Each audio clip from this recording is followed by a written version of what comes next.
I'm Slash, and you're watching Game On. Thanks, Slash. More from him later. Hello and welcome to Game On, coming to you this week live from the Blackpool Illuminations, where Nintendo are showing off their wares for the year at their European Gamers Summit. We've got hands-on previews with Super Mario Galaxy 2. Good. Fling Smash. Surreal. Excellent name. And Metroid Other M. We got kicked off. We did get kicked off that one, but it was good while it lasted. Brilliant. Story of my life. Yeah, sums you up. Also this week, despite teaching him the English word yes, Harrison Ford admits his son's obsession with the French language is coming between them. My young son is more interested in we. In an astonishing case of biting the plastic guitar that feeds him, Slash boycotts Guitar Hero. Ever since I became a character in the game, I haven't played it. And Just Cause 2 smashes us on the head with a car. Just change the background round, they'll think we're still there. They won't notice. Yep, brilliant. But first, Nintendo made plenty of announcements today, not least that Super Mario Galaxy 2 will hit European shelves on the 11th of June.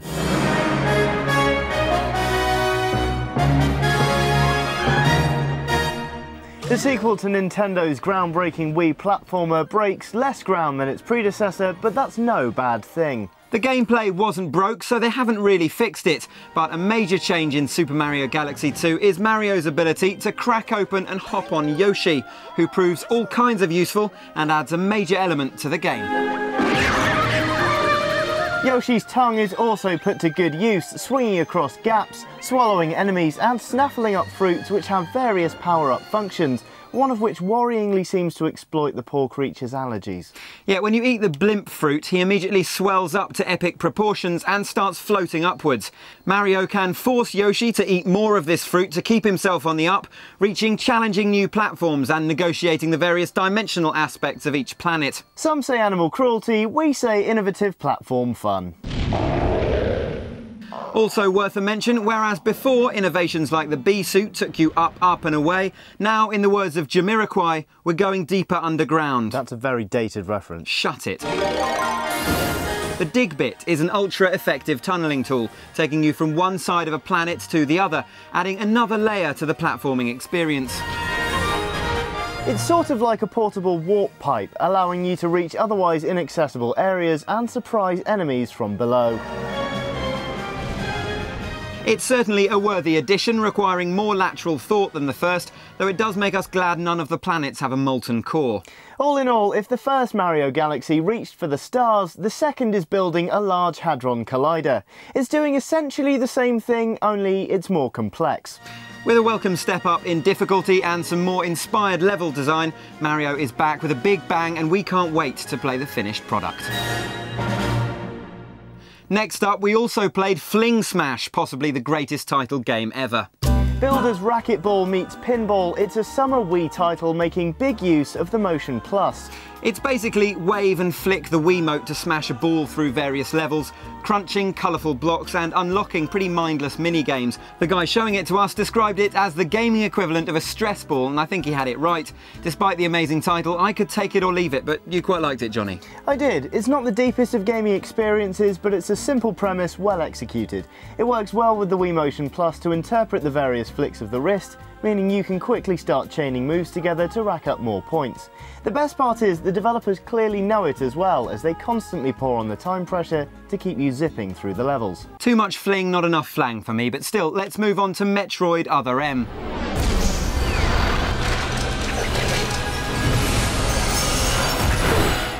Now, we didn't get much time with this one, but enough to see that Samus has come of age and has plunged herself into a suitably darker, more mature storyline.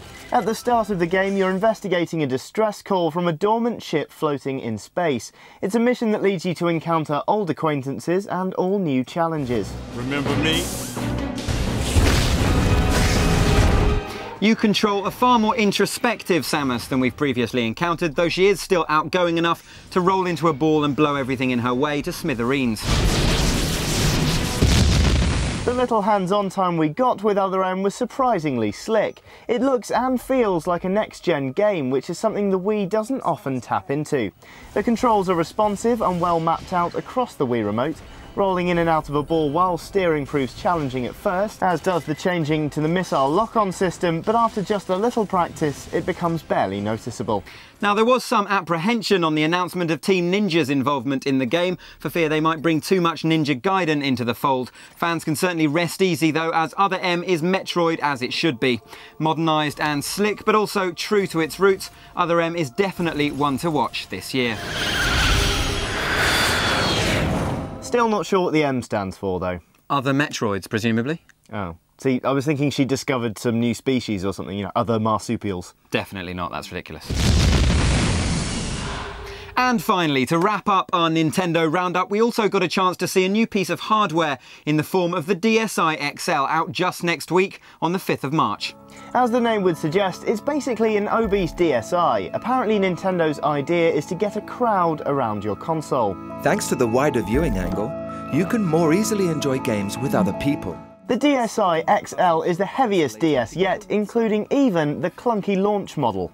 At 314 grams, it's no featherweight, but to be honest, it's a small price to pay for what is essentially handheld jumbo vision. The screen is a full 93% bigger than the DS Lite, and it makes a whacking difference to gameplay. Not really sold on the idea of it having people throwing elbows to watch Professor Layton over your shoulder. Try solving a puzzle from Professor Layton together with someone. It's also a bit of a weird selling point. Not really sure why you'd improve a console and then try to flog it to people as a means to improve their ad campaigns. Still better than Ant and Dec though. For sure. So, as odd as the PR push is, the Dsixl is a vast improvement, and whether or not you should get one really relies on whether or not you already have a DS.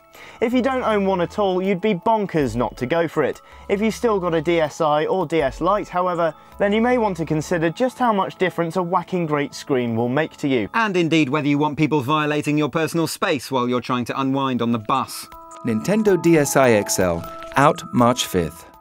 Well, that's all from out here in the cold. Best to get back to the studio. Yep. I am cold. Yes. Okay. Oh, that was long good. trip. Yeah, nice. Next up, I've got to ask, mate, what's your stance on retaliatory violence? I don't believe in it. An eye for an eye and the world goes blind. Yeah, but say your old boss had betrayed you and then fled to a fictional Southeast Asian island. Then you'd have just cause to. Yep, if you've ever dreamed of destroying a sports car in a fiery explosion before parachuting to safety, and who hasn't, this is the game for you.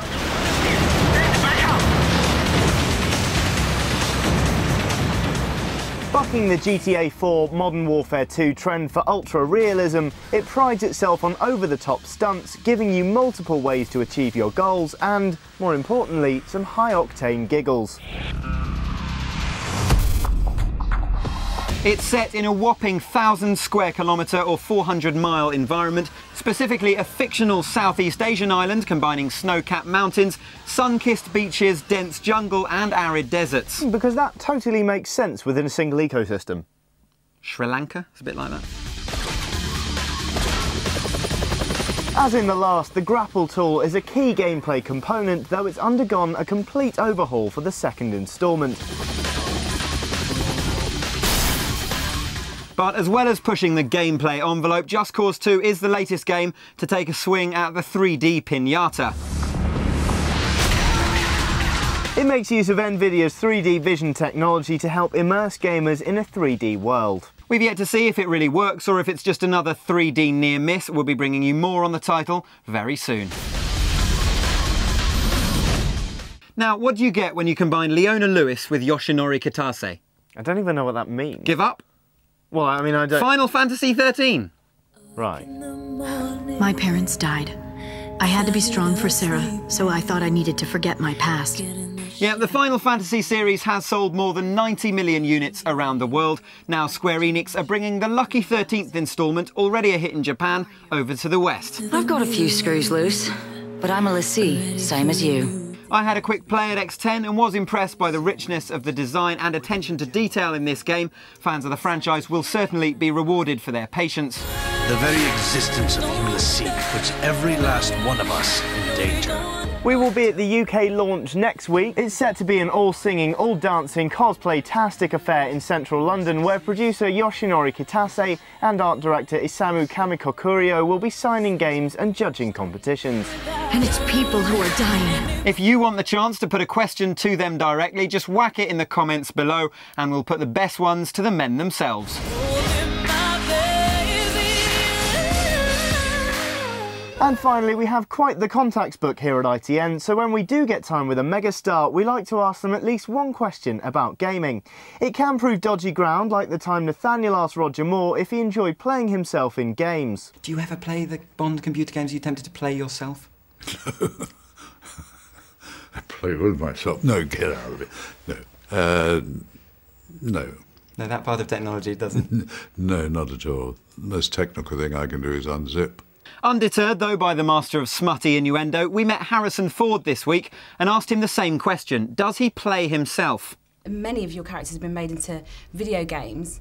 You've got a young person in your household. Do you play games? Have you ever played Indiana Jones? Have you ever played yourself on the computer game? No.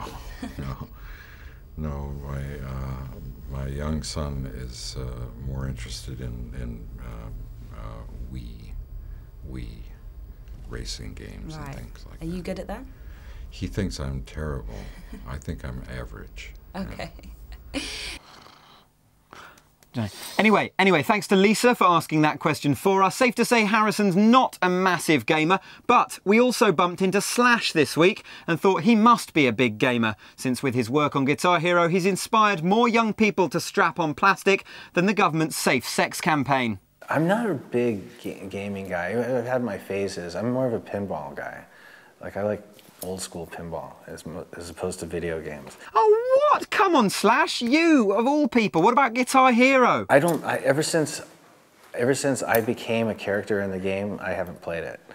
I sort of stopped playing. Yeah, it's a little too surreal. But I played Guitar Hero before Guitar Hero 3 came out. I played Guitar Hero 2, and I got pretty good at that. Better. Too much time playing the actual guitar, not enough time on the console. Sort it out, Slash. Well, that's it for this week. We're off for a blimp fruit smoothie. More gaming grimlaps next week.